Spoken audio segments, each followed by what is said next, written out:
Hey everyone, welcome back to Celestial Tactician. Today we're diving into day 2. I kind of messed up and I didn't really press the record button while making this video. So we're going to start off here. 2 healthy is really good if you're playing 2 cost units, which I never do, so I'm never going to click that. This is really good if you really want to build up XP lead, which I do want that. And this is really good if you're playing Preservers, which I go if I have that as my second or third augment, because it really provides extra damage. But for now, I'm going to do Clutter Mine, and I think I'm going to go on a loose streak. I don't feel like I'm going to have, I don't feel like I have that strong of a board to really level up and just push levels. Actually, maybe against this guy I might. But yeah, if you guys remember what happened in the last video, where we had day 1 of our Road to Challenger video, we experimented with with a few builds. I showed you guys a little bit, like a few builds that you guys can build instead of hard forcing rise. And yeah, today we are currently bronze 4, 30 LP I think. And by the end of today, by the end of this game, I'm hoping to at least gain another 230 LP to level up to bronze 2. Or whatever the equivalent of that is. I don't quite remember. But yeah, in the early game, I'm expected to lose. I'm wanting to lose, so I can build a huge lose streak, which is a viable strategy if you guys do not know that. As you guys can see, my board is like pretty mid compared to the rest of these boards. Like these guys have a pretty solid board. They have a tank Elise. They have 2 stars here. They have a 2-star there. So a lot of these boards outscale me right now because I have no 2 stars, not slamming items. I have an econ augment, so right now my board is considered very weak.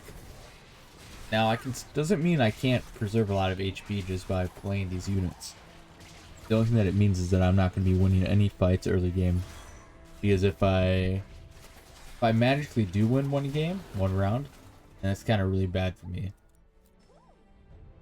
Because as you guys can see here, is that the more I lose, the higher the gold streak, the gold streak that I get.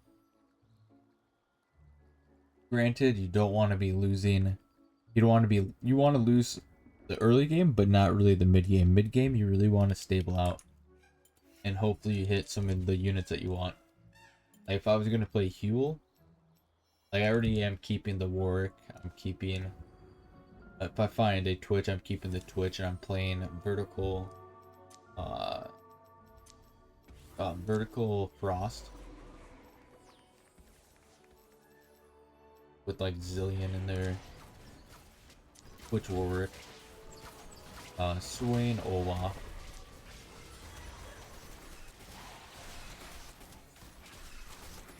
Why can't I find, oh I already have Swain, and then Diana. That would be my vertical board. And then if I was gonna do if I was gonna do a Bastion, it would be a Tarek at level 9. Or I can easily swap out the Israel, throw in Smolder, and then that would be just fine, and then throw in like a Shabana or something. But that's for later on. I'm gonna go for the Swain because I already have a blue buff. Not a blue, I have a tier. Which means I can throw a Sojin on either a Syndra, or if I get a better AP unit down the line, I'm able to throw it on him. And yeah.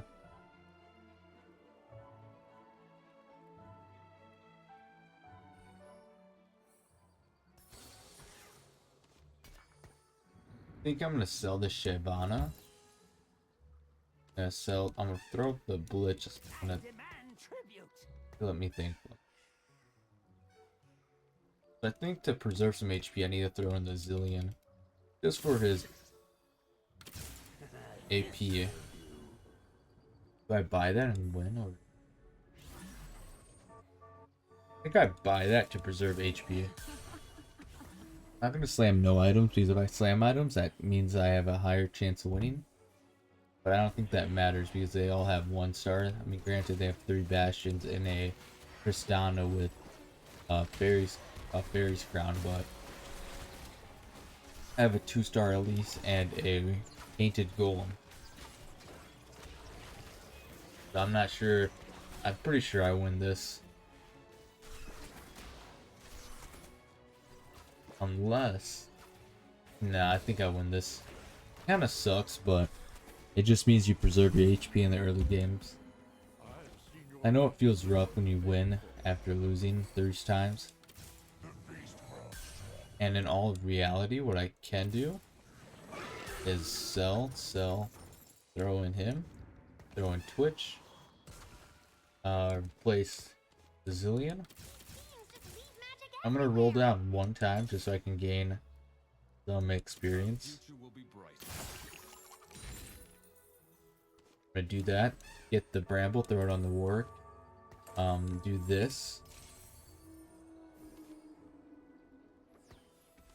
Then I'm gonna throw the sparring glove on Namzi to make my strongest board possible. The only reason why I do this is because A, I have a Namzi 2, I have a Twitch 2, I have a Warwick 2, which is very strong.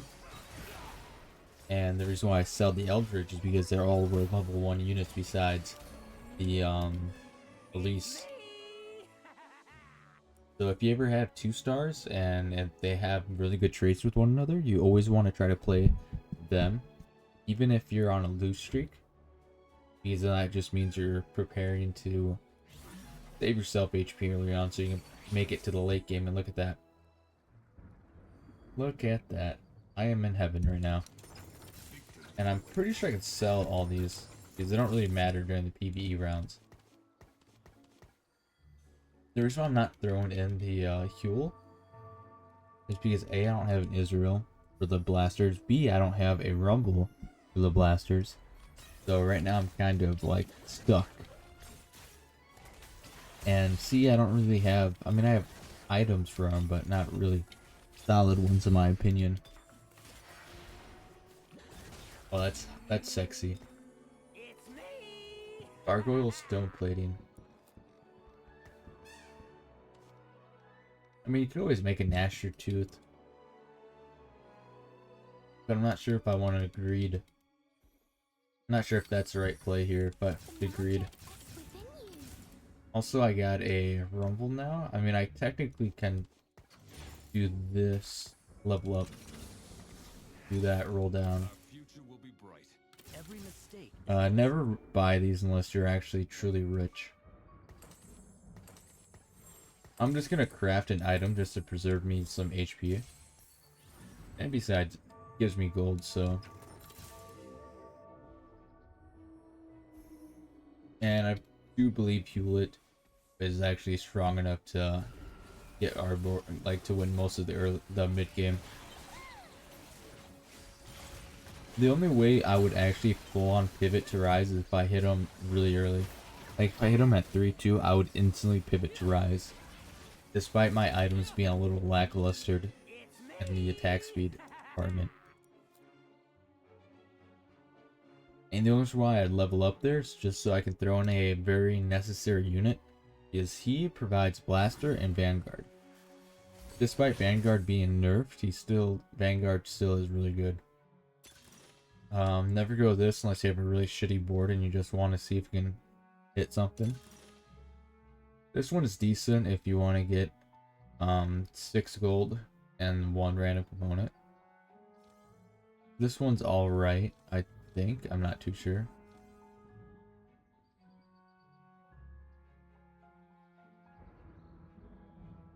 Yeah, I'm not too sure what that one is. Big Glove's good, but I think I'm gonna go with this one. That one seems interesting to me. I've never played it. Static ship, eh?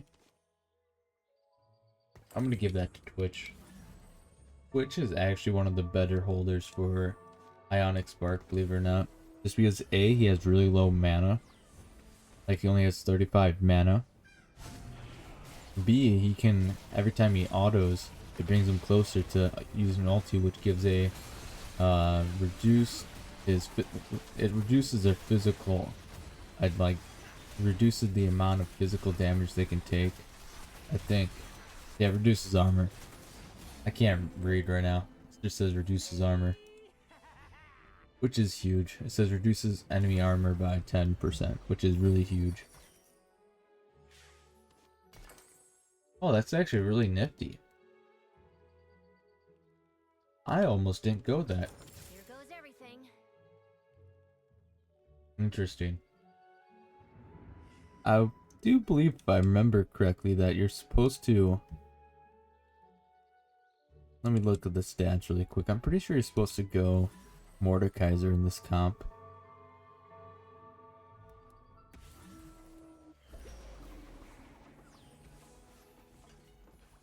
As much as I played Hewlett, Frost Hewlett, I don't quite remember 100% of what his comp is like made of.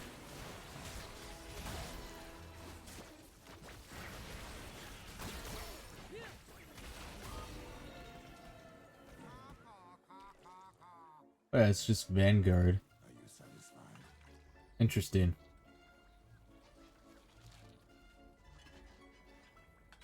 And it says that Israel is actually one of the people that you buy. Ooh, that was close.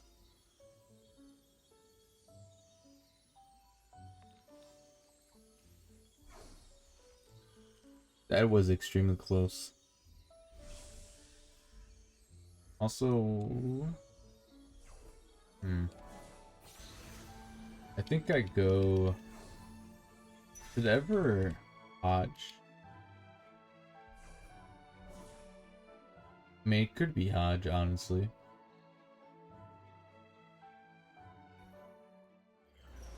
Yeah, I doubt it.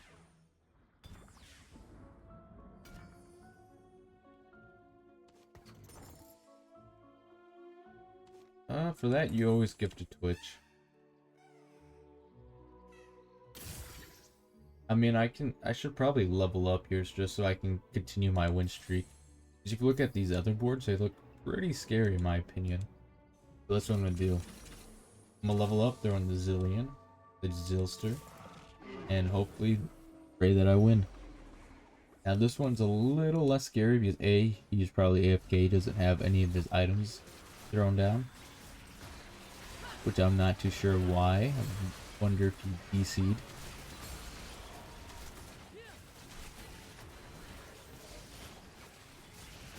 I don't know. I think I'm gonna hold off on the ear slamming until I hit the Wolf's Round. Because the idea is that if I get to the wolves and I'm able to get like a decent item like a chest plate or a rod or whatever, I'm able to easily slam that down for a better item. And holy cow, I keep on getting a bunch of AD items, which is loaded. I don't think it's ever a 3-star ward, but we might as well buy him. Yeah, this board's a little scary. They have 4 Bastion. I mean, granted, I have what you call armor reduction on Twitch, but their board is pretty tanky, I do admit. But I think because I have a 2-star Swain, I think that's gonna really keep us going on a win streak. Like, people don't realize how OP Swain is, and people don't really realize how strong Frost is too. I mean, ever since Ari got nerfed, Frost is actually really strong in my opinion in the lower elos. Like, if you want to climb from bronze all the way up to like emerald, you can surely do that with just plain Frost. Because nobody goes it in this elo. I mean, in the elos going up. Like, I think I maybe seen 1 or 2 Frost players, but that was it.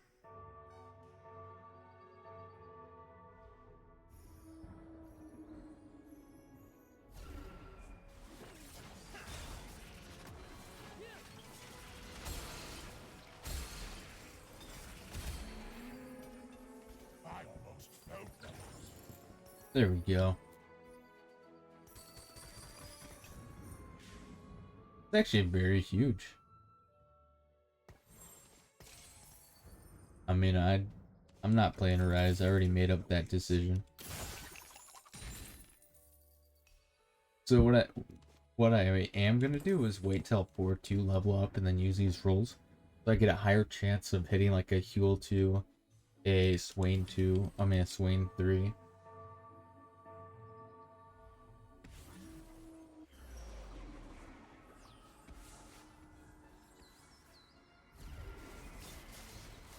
Those why I'm not really like, I'm gonna power level, I'm gonna do a fast 8, and if I can hit my units within, I want to say, a couple of turns, that'd be nice.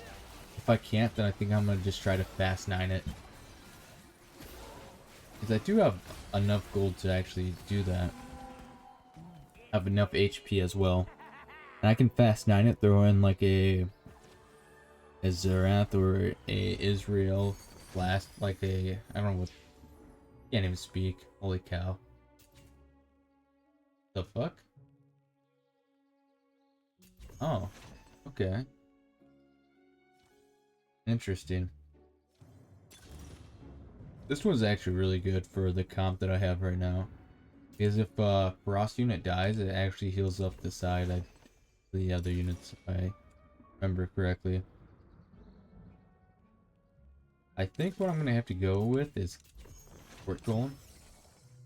Because Sport Golem actually provides you with a lot of utility, and just being an extra body helps out quite a bit.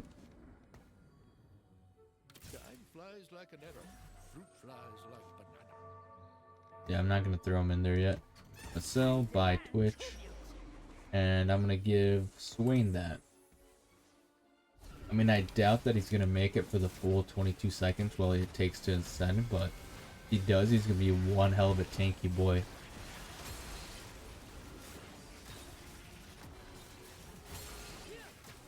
Like, look at this Swain daddy.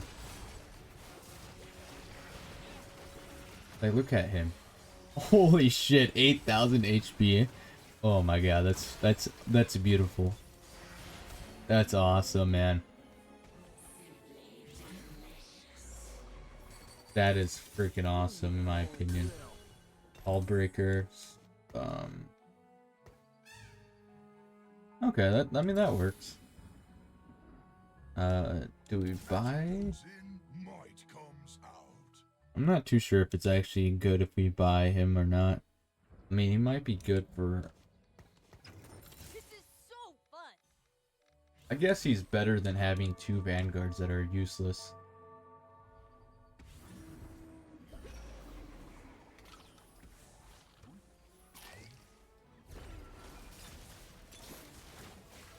Okay, I'm gonna sell, buy you, sell. Holy mother load. I mean, I have to sell the Mordecai's. I feel bad, but I have to.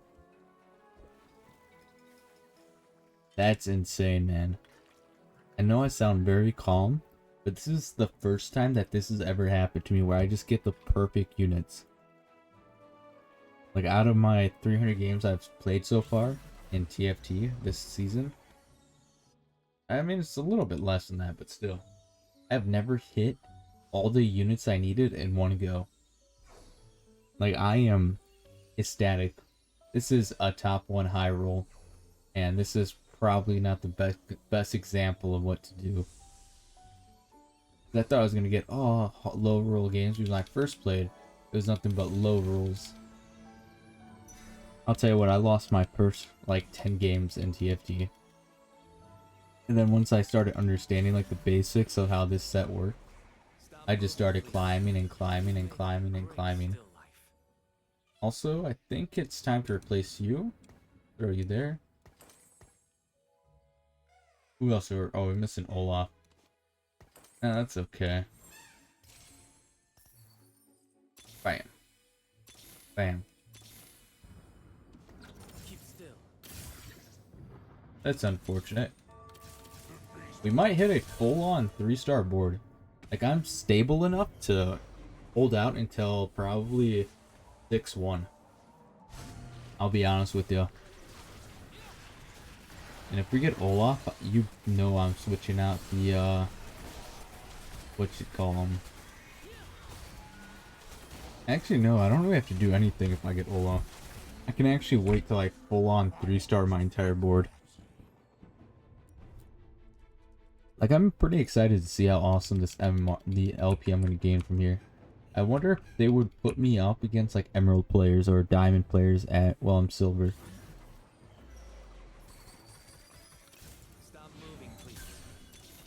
Like, if I wonder if that's actually a thing where they actually increase your MMR. I mean, I doubt it, but you never know. Do you have a shield?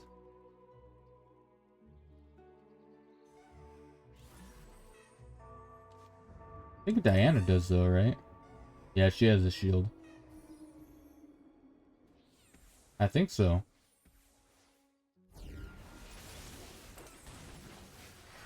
Only excess healing becomes shield. I forget that I have Protector's Vow on the Swain. I should have thrown on the Swain. So, never do what I do, alright? So you see the Unending Despair. I should have thrown that on Swain. So he gains the bonus damage when his Protector Vows expires. I was playing so troll that fight. I'm so glad that I'm super far ahead, and I think I'm gonna sell the bards. And I'm just gonna keep on rolling. Olaf, Swain, Huel. I mean, in reality, what I can do is say F the blasters. Because I don't really think. I mean, they do they do give me a really high, a lot of utility, but I get to see that he gives me pretty high damage amp on my Huel, which is pretty good, but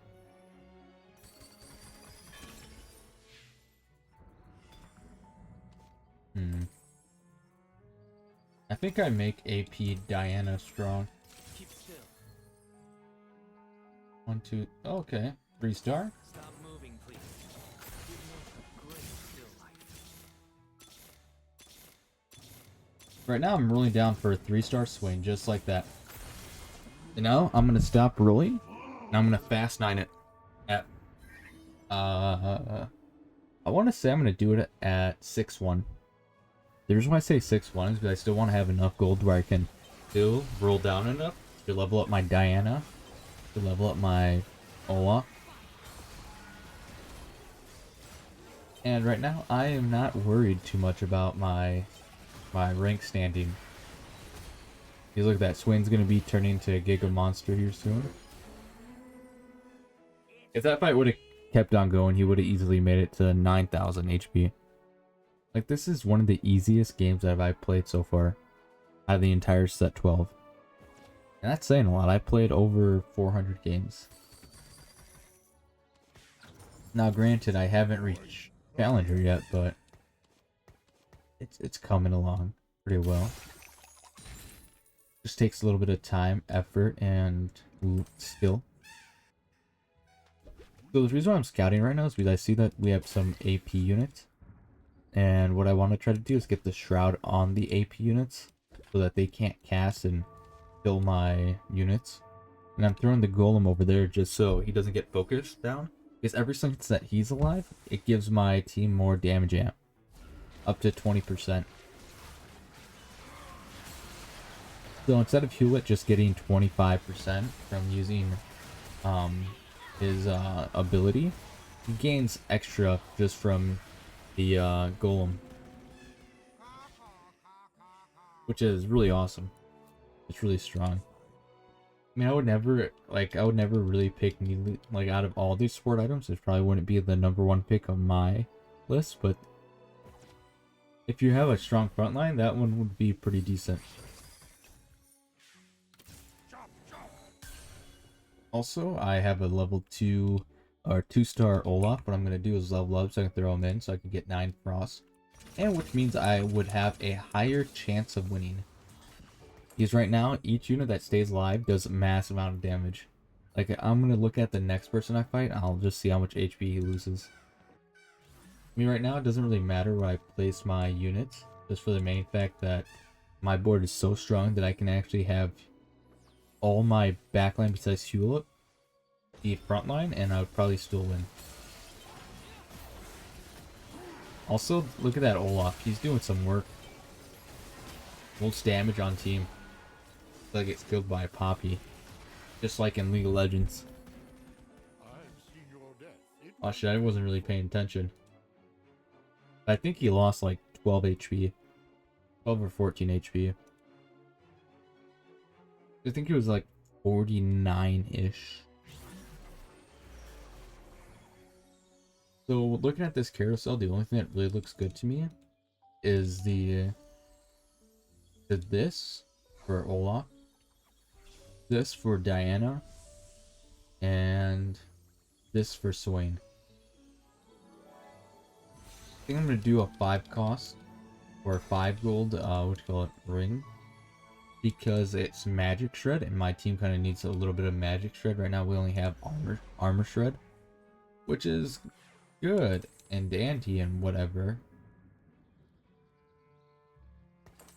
Okay, never mind. Yeah, like I said, it's pretty good. I'm not gonna try to keep my bench full just for the main fact that I know I'm not gonna hit level 10 this game.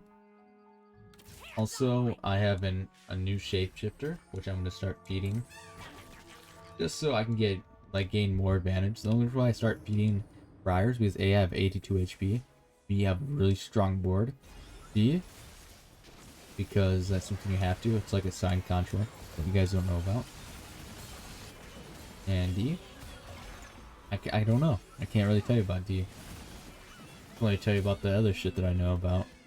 But look at that. your death. It was painful. She was at like 17 HP or 13-ish. Now she's dead. Like, this would be a really good Portal games too, because nobody's contesting Portal. They're all going to Bastion Scholar build. Like, they don't know that Ari got nerfed. They should watch my other videos. Another video that I made the other day.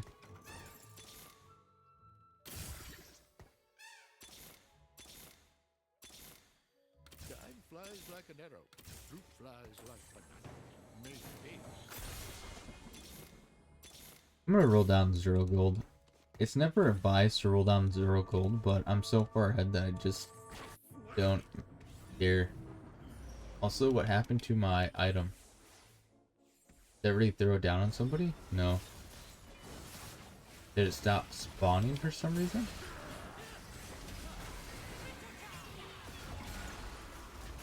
Weird. That's alright. I mean, I don't really need the item, but it's very nice to have it just so I can secure wins. But as you can see, Swain is a monster. Oh, wait, never mind. He's not even tanking any damage. It's Rumble. Oh, that's hilarious.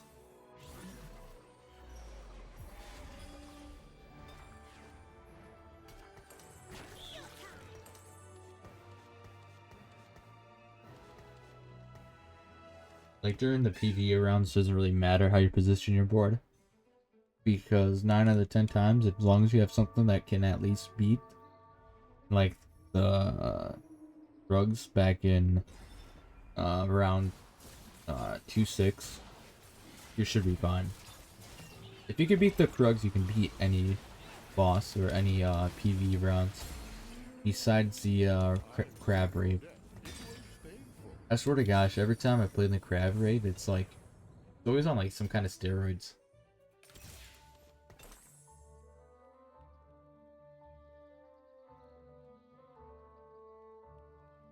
Who has a shield on my team?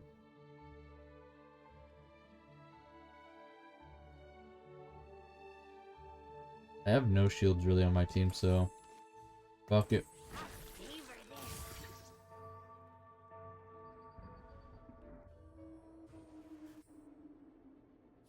Normally you want to scout your team, like the enemies, especially during the late game, but I hate to say it, but their boards are pretty weak in my opinion.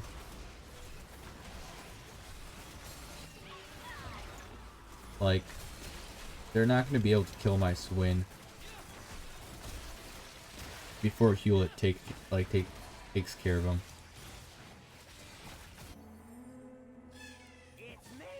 I'm actually shocked he didn't die. So many of my units survived.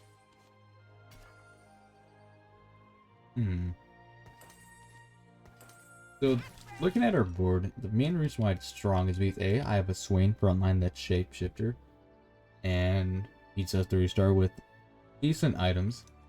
2, we have a Hewlett that's a 3-star, which is a blaster, which gains already 17% increased damage due to its trait and due to the ridiculously big gem. Another reason is because we're level 9, we have 9 units on our board. And another reason is that we have a Zilean 3-star, we have a 5-cost Diana, we have a Briar, and overall our board is just really strong compared to the rest of the people. This guy's playing a outdated board that's been nerfed in the last... It was nerfed a couple days ago, which I don't think he knows about. And yeah, that's how we get first place.